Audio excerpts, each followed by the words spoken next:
Even though I know it's just stuff, I still want to keep it all, for what if someday I might need it. I'm Gen X, and we were raised by parents who still knew how to fix things when they got broken, which is why our tools are the most important things we're keeping, because we fix our broken shit too. It makes me sad that people these days don't seem to know how to fix anything anymore. If you really want to make America great again, send your kids to trade schools, not universities. Teach them useful skills.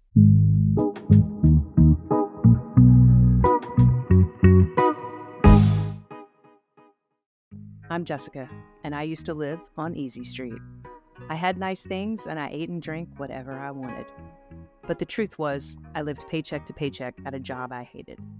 Eating and drinking whatever I wanted made me fat and miserable. I had constant heartburn and hangovers, and I was drowning in debt.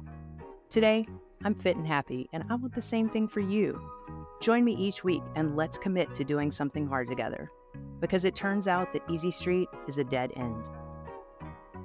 The only way to become your best self is to take the path of most resistance.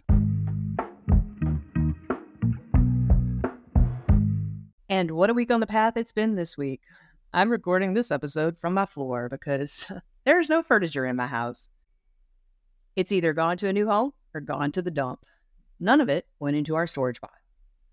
I think most people view moving as a chance to get rid of some things, but we took it to the extreme. We rented the smallest storage pod they make, which is an 8-foot cube on the outside and slightly smaller on the inside. By purposely limiting the space, we forced ourselves to really consider what we needed to take with us to South America. And it turns out that most of what we decided absolutely keep were tools. And not just garage tools, though I'd guess that our container is at least 60% full of garage stuff. There's also my kitchen tools, because I'm not moving anywhere without my Instant Pot or my stand mixer. I'm also bringing my sewing machine. I'm still not sure how this is going to work out, since we're moving somewhere with electricity based on 220 instead of 110. That's going to be an adventure in itself. Like I said last week, it's taken us 4 years from our initial idea of moving out of the country until now, when we're finally doing it. While that has felt like 40 years sometimes, it's given us plenty of time to consider what stuff we keep and what we don't. There are 2 suitcases in the container, one with clothes for Knob and one with clothes for me. We've got one other duffel bag that contains the rest of our clothes, the ones we'll be using for part 1 of our adventure, a month-long road trip across the United States from Oregon to Louisiana. Consider that for a moment. Would you be able to fit every single item of clothing you own into 1.5 bags? We can now, but trust me, that did not happen overnight. It did start getting easier when I finally realized, you know what?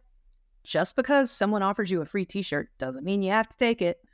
Just because there's a buy one, get one sale doesn't mean you have to buy 2. Just because there's free shipping if you spend X amount of dollars doesn't mean you have to spend more money to save money. Have you ever actually done the math on that? Did you end up spending more money than you would have if you'd have just paid for shipping? I know you've done it. Don't lie. We've all done it. But ultimately, it's just stuff, and you probably don't need it. I've mentioned this tip before, but it's still a good one. When you see something you want, instead of clicking buy now, wait 30 days and then see if you still want it. Sometimes we can save money simply by denying our instant gratification impulse. Now, don't let me fool you. There are some things that have been really hard for me to say goodbye to. I'm human, just like you. Even though I know it's just stuff, I still want to keep it all, for what if someday I might need it. I'm Gen X, and we were raised by parents who still knew how to fix things when they got broken instead of buying a new one. Which is why our tools are the most important things we're keeping, because we fix our broken shit too. I remember the first time I fixed something because it kind of changed my life. Back when I lived with my ex-husband in Las Vegas, while I was getting my mechanical engineering degree, I had this $500 espresso cappuccino machine.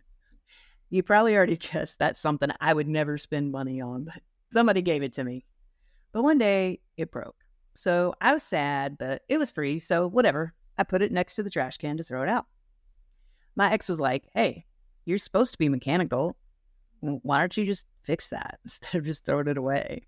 I was like, you might be right. I might could fix that. It had never even occurred to me. My expertise at that time was fixing cars, not appliances. But let me tell you, that day I realized that mechanics is mechanics. Machines is machines. If you understand the principles, you can fix anything. So I sat down on the floor and I opened up the espresso machine. Y'all, would you believe that there was a water hose inside that had popped loose and it just needed to be reattached? I almost threw out a perfectly good $500 machine that needed less than 60 seconds to fix it. From that moment on, I was hooked on fixing things. The following year, our washing machine suddenly flooded the house. My ex said, "Let's just buy another used one off of Craigslist." I was like, "No way, man, I can fix that." 30 minutes and a $6 part later, my washer worked again. And most of that 30 minutes was driving to the parts store. Since then, I fixed hot water heaters, air conditioners, ovens, dishwashers, refrigerators, washers, and dryers. It makes me sad that people these days don't seem to know how to fix anything anymore. If you really want to make America great again, send your kids to trade schools, not universities. Teach them useful skills. That's why we have the Snail Racing YouTube channel. It's so that Nob can take his hard-earned mechanical knowledge out of his head and put it somewhere that someone else can learn from it. Okay. I totally got off on a tangent here. I only meant to mention that I have no furniture so that I could talk about our monthly challenge of getting 600 moderate to vigorous minutes of physical activity this month. Let me tell you, I did earn some intensity minutes this week trying to cram my entire life into an 8-foot cube. How about you? Have you been trying to get your heart rate up? We're halfway through the month, so you still got time to get moving on our monthly challenge. In the meantime, let's see what's in store for next week's challenge.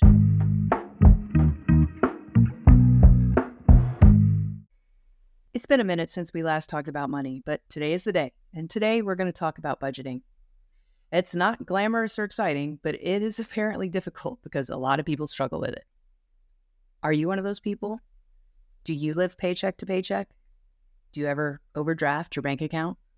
Do you feel guilty when you spend money? Do you have a low credit score? If you answered yes to any of those questions, then you could probably use a budget in your life. And if you're lucky enough to make enough money that you don't have to struggle to make ends meet, you still might be surprised to learn that a budget can help you too. You may not need it as often, but it never hurts to have your head wrapped around your income and your expenses. Because that's really what a budget does. It tracks your income and expenses, the money you make and the money you spend. A balanced budget is one in which the money you make is equal to the money you spend. Government entities are required to present a balanced budget each year. Every penny of income must be designated to cover every penny of expenses. Governments are different from corporations because corporations are in it to make a profit, right? Governments don't make a profit. They work kind of in reverse. They're required to provide services to people like clean water or a fire department. So they calculate the cost of providing that service and then generate the revenue to cover it through taxes or bonds or whatever. They don't mark up the price of service so they can make a profit. They charge their users what it costs. So their budget should always be in balance. Revenue equals expenses. Let me say really quick, as someone who has worked for a government body and prepared one of those balanced budgets, I completely understand that this is theory and not reality. It doesn't work as perfectly in real life. Government corruption exists. Someone somewhere is getting a piece of pie they shouldn't. No system is perfect. But that's not my point. My point is simply to share with you what a balanced budget looks like so that you can understand that's not what you want. Not at first, anyway. Why? Because we're not government entities. Thank goodness. If we create a budget for ourselves where our income is equal to our expenses, while that will keep us from overdrafting our checking accounts, it won't help us get ahead. In order to get ahead, get out of debt, stop living paycheck to paycheck, we need to be more like a for-profit corporation. We need to start with a budget where the income is greater than the expenses, an unbalanced budget, if you will. We need to make more money than we spend, and that's where a budget first begins to help us. By tracking our financial transactions, we can see where our money is coming from and then where it's going. Once you know that, you can easily see what'll improve your financial situation more. Is it going to be increasing your income or is it going to be reducing your expenses? Whether you need a new job or you need to cancel all 5 of your streaming subscriptions, work to get an unbalanced budget, one with more income than expenses. Now, it can also be unbalanced if your expenses are more than your income, and that may be the case for you today. We need to go in the other direction. So, once we're unbalanced, then we rebalance by taking the leftover income and applying it to your debt or your savings if you don't have any debt. Whatever your next goal may be, you'll finally be able to contribute some money towards it. So that's a budget at the most basic level. And of course, there's an app for that. But apps usually cost money, and we're trying to save money to start with, right? That's why this week's bonus material will include a budgeting spreadsheet that you can download and use for free. So if you want that, go sign up on Substack to get added to the weekly bonus material email list. It's totally free, and there's a link in the show notes to do that. I'll wait here for a minute if you want to hit pause and go grab it right now. That always cracks me up, saying, I'll wait for you to hit pause. I'm not really waiting for anything. That reminds me of the Tom Petty album, Full Moon Fever. That album was released in 1989 when CDs were like brand new. Check this out. Hello, CD listeners. We've come to the point in this album where those listening on cassette or records will have to stand up or sit down and turn over the record or tape. In fairness to those listeners, I'll take a few seconds before we begin side two. Now, not only does no one buy cassette tapes or records, no one even buys CDs anymore. That's the world for you. It never stops turning, does it? Anyway, you've hit play again. Our pause has ended, so let's get back to budgeting. I don't want to push paid apps on anybody, but if you're curious about them, I personally use YNAB. You need a budget. But Dave Ramsey also has a great app. It's called Every Dollar, because you need to assign every dollar a job in your budget. If you've never heard of Dave Ramsey, but you want to know more about getting out of debt and building wealth, his baby steps are a great place to start. I actually became a Dave Ramsey certified financial coach a few years back because I think his method is fantastic for beginners, and I wanted to teach it to others. In fact, the budgeting spreadsheet I'm sharing with you today is his. So here's a quick overview of his baby steps, and I'll link to them in the show notes. Step 1, save $1,000 for your starter emergency fund. Step 2, pay off all debt, except for the house, using the debt snowball. Step 3, save 3 to 6 months of expenses in a fully funded emergency fund. Step 4, invest 15% of your household income in retirement. Step 5, save for your children's college fund. Step 6, pay off your home early. Step 7, build wealth and give. That's it. Simple, but not easy. There's good news though. By beginning work on your budget today, you've already started step 1. In order to save $1,000 for your starter emergency fund, you need to first create a budget so that you can see where your money is currently going. Then you can focus on making changes so that you can have an unbalanced budget. Once your budget is unbalanced because you have more income than expenses, not the other way around, you can rebalance it by applying the excess income to your starter emergency fund. Once you've done that, you may as well proceed with the rest of the baby steps, right? So get started keeping a budget this week.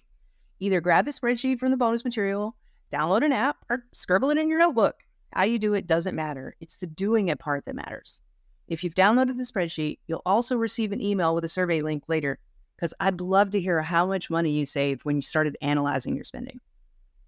That'll do it for this week. If you're already a subscriber, look for the spreadsheet in your inbox later today. If you're not a subscriber, sign up for free on Substack to receive it. Link in the show notes. Thanks for joining me as always, and until next week, you can do it. I believe in you. Peace.